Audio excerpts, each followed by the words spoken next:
네, 방금 소개받은 김광현입니다.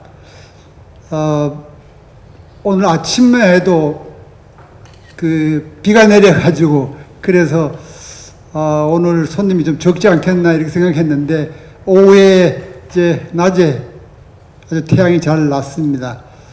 바쁘신 가운데 이렇게 많이 참석해 주셔서 감사드리고요. 오늘은 또 주제가 저희들이 공인회계사회 회관을 제공해 주신 이 공인회계사회에서 필수 연수 과목으로 윤리 시간 2시간을 인정을 해 줘서 그래서 다른 때보다는 좀 더 중요성이 높아진 걸로 생각이 됩니다.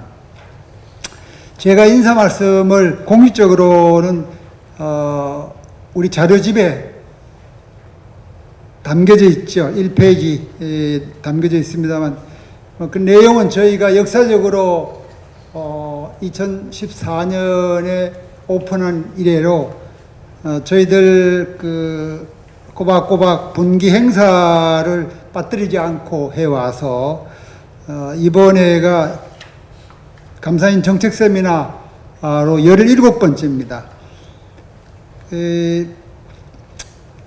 이번 세미나를 맞아서 주제를 저희가 현안 사항으로 어떤 걸 할까 생각을 하다가 최근에 이태리 로마를 제가 다녀왔습니다. 5월달 하순이었는데요. 그때 유럽회계학회라고 EAA, 유로피언 어카운팅 어소시에이션이죠. 이 단체의 연차 총회를 제47차로 하는 걸 다녀왔고요. 거기에서 다양한 주제들이 다뤄졌는데 미국의 AAA하고 유사한 그런 세계적인 단체죠. 이쪽에 이제 한번 분위기를 보기 위해서 갔습니다. 요즘은 해외여행 10시간이 넘어지는 여기 가면 13시간 가까이 걸리더라고요. 근데 막상 옛날하고 달라가지고 10시간이 넘어가면은 굉장히 지루하고 피곤하더라고요. 그래서 젊었을 때는 멀리 가도 좋아했는데 보통 일이 아니더라고요. 여기 갔더니 주제가 14개 주제가 있는데 그 중에 특이한 점을 발견했습니다. 주제가 이런 게 있어요. 회계와 거버넌스, 거기 쓰셨지만, 어카운팅 앤 거버넌스, 이렇게 해가지고 제목이 되어 있어요. 그래서 이 거버넌스를 굉장히 중시하거나, 우리가 이제, ESG에서 거버넌스를 얘기를 해왔지 않습니까? 그런데, 인바이런먼트, 그 다음에 소셜, 이렇게 해가지고 하는 요 분야는 회계 윤리하고 같은 한 세션으로 그렇게 이제 얘기를 묻고, 그리고 거버넌스는 분리해가지고 따로 이렇게 보는 걸 보고, 이게, 거버넌스에 대해서 유럽은 미국보다 더 중시하는구나 하는 그런 느낌을 받았습니다. 그리고 또 하나 이제 최근, 우리 회계와 관련된 중요한 이슈가, 스위스 IMD에서 6월달 들어와가지고 6월 하순에 발표를 했죠. 국가 경쟁력 평가 순위를 세계 주요 국가 전부 다는 아니더라고요. 69개국 주요 국가들을 이제 다 망라하는 셈인데 세계에 좀 행사한다는 선진국, 중진국들이 다 들어가 있죠. 그 중에 우리 한국도 OECD 회원국으로 들어갔을 뿐만 아니라 여기에 이제 계속 발표 대상에 포함되고 있습니다. 그런데 69개국 중에 우리 순서가 60등으로 나타났어요. 그러니까 이게 작년에 41등이었는데 지금 19단계를 하락해가지고 회계 및 감사 분야에 대해서 평가가 더 후퇴됐고, 그리고 기업 지배구조 본원을 또 보면은 66위예요. 69개국 중에서. 그러니까 기업 지배구조가 우리 한국이 문제가 있다 하는 것을 알 수가 있습니다. 아시는 바와 같이 우리가 이제 말은 이제 뭐 자본시장 밸류업을 한다고 해서 최근에 그 주가가 뭐 굉장히 저평가되어 있다. 코리아 디스카운트가 왜 그러냐? 이걸 좀 높여보자. 그러면서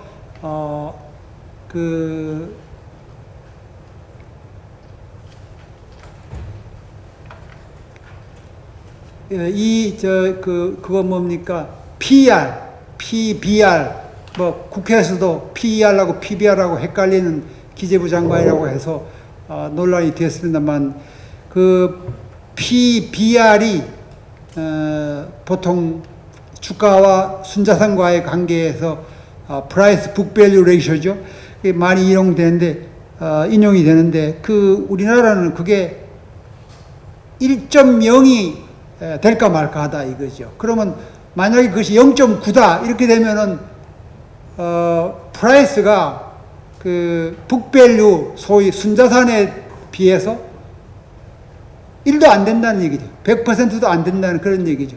그래서 이거 그러면 그냥 문 닫는 것이 더 낫지 않느냐. 이럴 정도로 우리 주가가 굉장히 낮게 평가되어 있다. 그래서 외국의 경우에는 이 PBR이 엄청 높죠. 2배, 3배, 어떤 데는 7배까지 올라가는 것을 보는데 우리나라는 1배가 지금 될까 말까 하고 있습니다. 그래서 이런 상황에서 주가를 너무 디스카운트가 되어 있으니까 조금 밸류업을 해야 된다. 그래가지고 이 밸류업이 굉장히 정책적으로 추진되고 있는데 현재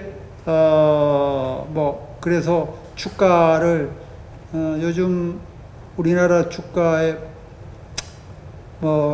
코스피가 지금 3,100선, 200선 그렇죠? 이거를 새 정부가 들어서 가지고 5,000까지로 올리겠다고 이렇게 얘기를 하고 있는데 막상 최근 정세로 봐가지고는 이런저런 사정으로 국회에서 또 입법 후퇴하는 측면도 있고 해서 5천이 된다는 게 과연 가능하겠느냐, 불가능 수준 아니냐 이렇게 걱정들 많이들 하는 것 같습니다.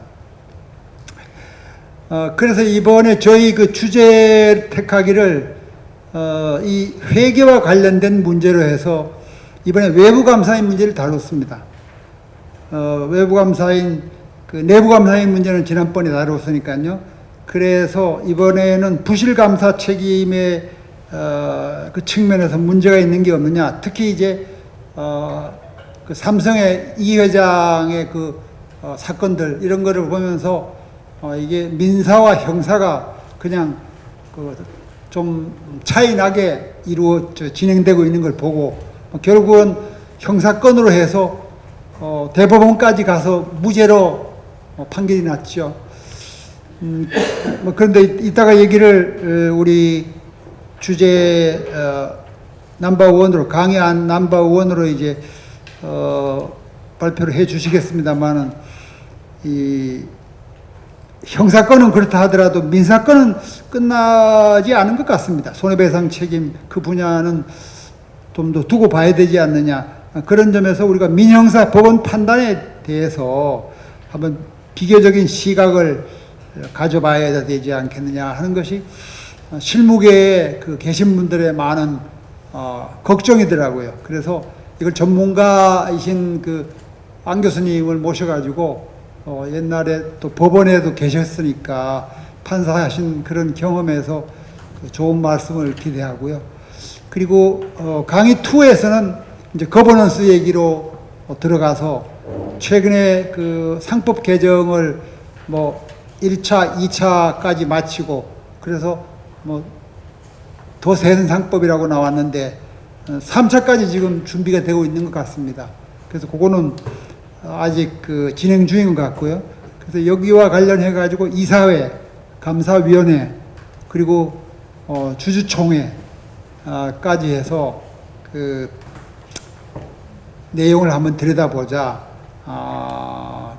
그리고 또 우리가 여기서 기업들한테 그 압박만 할 것이 아니라 기업들이 그렇게밖에 할 수 없는 또 한국적인 상황에서 기업을 보호하는 경영권을 보호하는 차원의 그 수단들도 한번 고려를 해 봐야 되지 않겠냐. 이런 저희들은 양면적인 시각에서 보고 있습니다. 그냥 기업들을 옥죄기만 하는 것이 좋은 것이 아니고 기업 비즈니스 프렌들리로 해서 우리는 자유민주주의를 택하고 있는 나라 아니겠습니까? 그래서 이제 좀 획기적인 그 개선 방안으로서 기업들에게 도움되어지는 걱정을 덜어주는 그런 측면도 한번 있는 거 아니냐. 그것도 같이 고려를 해보자는 차원에서 기업 거버넌스 포럼의 그 이남우 회장님을 모셔가지고 듣기로 했습니다. 아무쪼록 저희들이 마련한 자리가 여러분들 우리 사회 선진화에 도움되는 방향으로 그 목적을 달성하기 위한 것이기 때문에 많은 지식을 얻어가시고 또 이따가 질문을 좀 많이 해 주십시오. 저희는 50분 1시간 강의지만은 그 중에 40분만을 준비해 발표해 주십시오 하고서 부탁을 드렸고요. 그리고 10분간 그 저희들이 따로 토론자를 두지 않고 이번에는 이제 세미나 형식이니까 저희들은 Q&A로 그렇게 진행을 하고 있습니다. 우리가 이제 다음 모임 포럼 형식으로 12월 달에 이제 가질 텐데요. 그때는 또 역시 그 발제 외에 토론자를 사전 지정 토론자 패널리스트를 17군데 둬가지고 하는 형식으로 또 진행을 합니다. 그래서 이번에는 강좌 형식으로 이렇게 저희들이 진행을 해왔습니다. 세미나는 늘 그렇듯이요. 아무쪼록 오늘 그 저희 마련한 세미나가 유익한 그 시간이 되기를 기대합니다. 네, 감사합니다. 존경하는 한국감사인연합회 관계자 여러분, 그리고 오늘 이 자리에 함께해 주신 내외 기빈 여러분 안녕하십니까? 한국공인회계사회 회장 최은열입니다. 먼저 제17회 감사인 정책 세미나 개최를 진심으로 축하드립니다. 이 뜻깊은 자리를 마련해 주시고 저를 초대해 주신 한국감사인연합회 임원진께 깊은 감사의 말씀을 드립니다. 한국감사인연합회는 2014년 창립 이래 매 분기 정책 세미나와 포럼을 통해 회계 감사 현안에 대한 깊이 있는 논의를 이어오며 우리 사회의 회계 투명성 제고에 크게 기여해 왔습니다. 특히 오늘 세미나는 외부 감사인의 부실 감사 책임과 기업 거버넌스 개선이라는 중요한 주제를 다루고 있기에 그 의미가 더욱 크다고 생각합니다. 먼저 최근의 회계 환경은 결코 녹록지 않습니다. 스위스 IMD 국가 경쟁력 평가에서 우리나라의 회계 감사 분야 순위가 크게 하락한 점은 우리 모두에게 경종을 울리고 있습니다. 또한 회계개혁 제도의 실효성 약화, 지나친 감사와 수주 경쟁, 반복되는 회계 부정 사건들은 여전히 회계 투명성 강화를 위한 우리의 노력이 절실함을 보여주고 있습니다. 이러한 환경에서 감사인의 책임을 어떻게 정립할 것인가는 우리에게 매우 중요한 과제입니다. 현행 제도에서는 감사인의 민사상 손해배상 책임이 권한 대비 과도하다는 지적이 있으며 형사적으로도 경제회계 관련 범죄에 과도한 형벌 규정이 적용되고 있습니다. 이제는 현 정부의 경제형벌 합리화 기조에 발맞추어 외관법과 공인회계사법상의 형벌 규정을 합리적으로 정비하고 감사인의 독립성과 전문성을 지킬 수 있는 균형 잡힌 제도적 기반이 마련되어야 할 것입니다.